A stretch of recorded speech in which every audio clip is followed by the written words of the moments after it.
Hello, hello. Welcome to our talk today. I'm Nichole Hirsch Kuechle with My Healthy Beginning, and today the topic is Intro to Intermittent Fasting.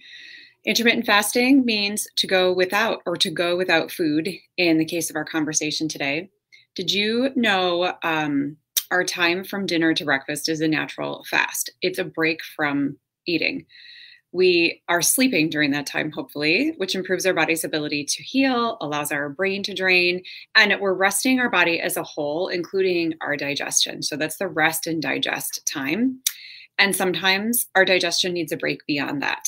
The benefits of intermittent fasting are varied and many. My personal favorites, I burn more fat. It reduces and heals inflammation like crazy.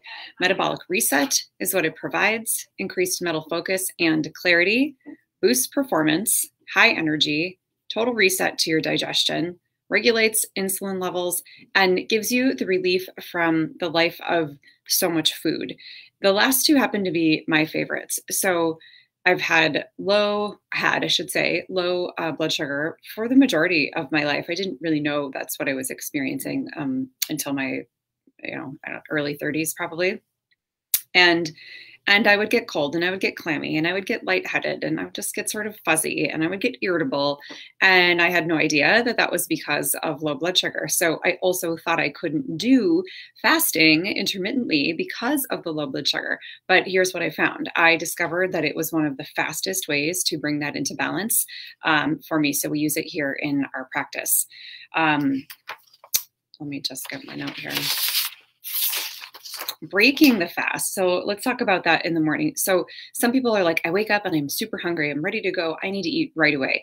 And then others are like, oh, I can't do breakfast. I need to wait. Like I can't eat until at least noon. So some people are just automatically fasting. Those who just find that they don't start eating until later in the day tend to eat later into the day, which can create problems for their digestion overnight. So what we kind of call a kind of an optimal window, if you will, is sort of that 16, like a 16-8. So maybe you're fasting for 16 hours and then you are giving yourself a restricted time within which to eat. So maybe it's like an 8-hour time frame or something like that. So breaking your fast, it kind of, on one hand matters what you're breaking your fast with, and on the other doesn't. Some people who want to break their fast, you can just go ahead and start eating and may follow whatever feels right and intuitive for them around food.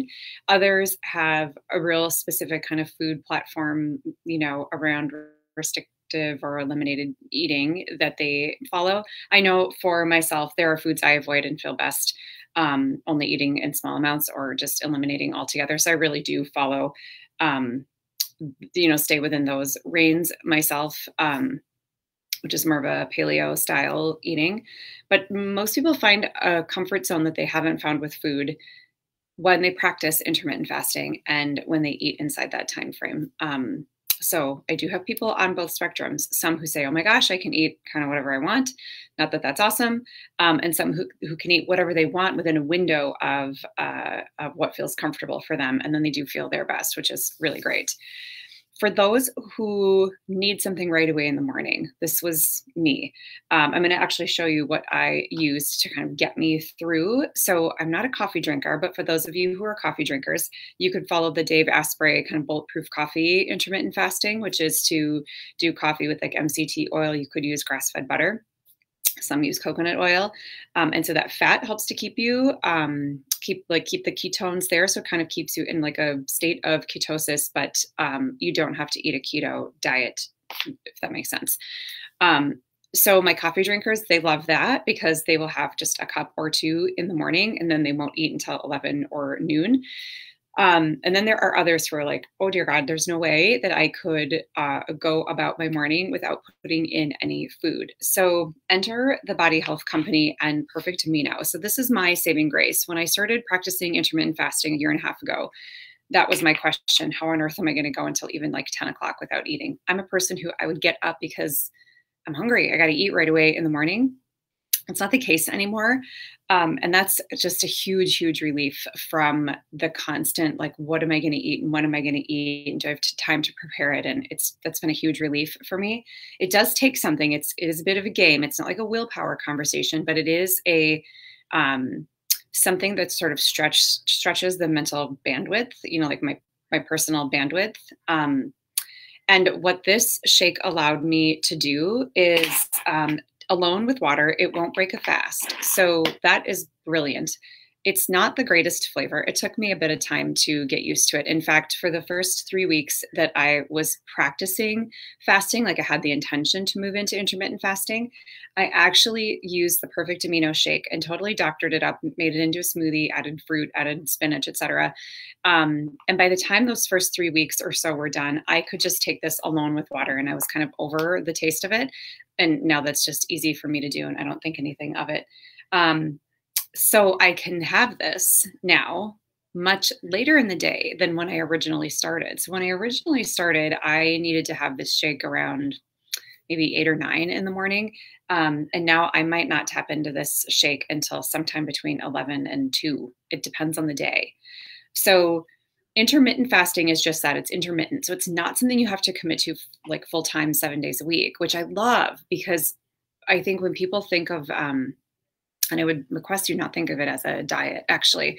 It's just sort of a way that you are restricting the amount of time in which you're allowing yourself to eat. I just lost my train of thought.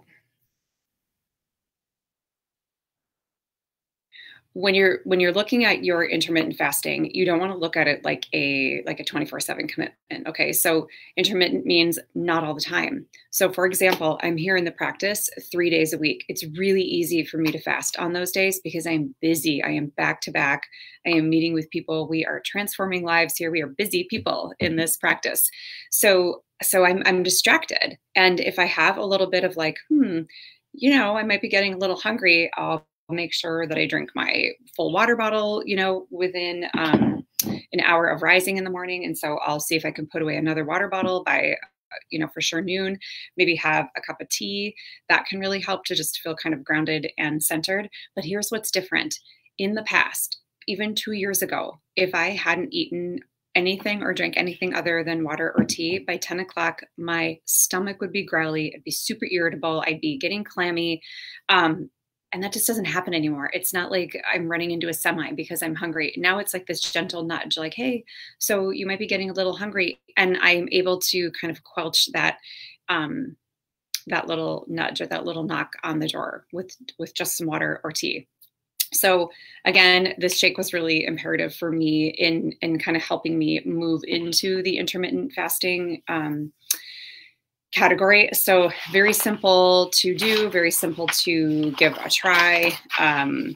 Just making sure I covered everything here. I did. The other thing is with the intermittent piece, so I work from home on Thursdays, and that also happens to be an easy day for me to fast because I'm on the phone from 8 to 4 straight.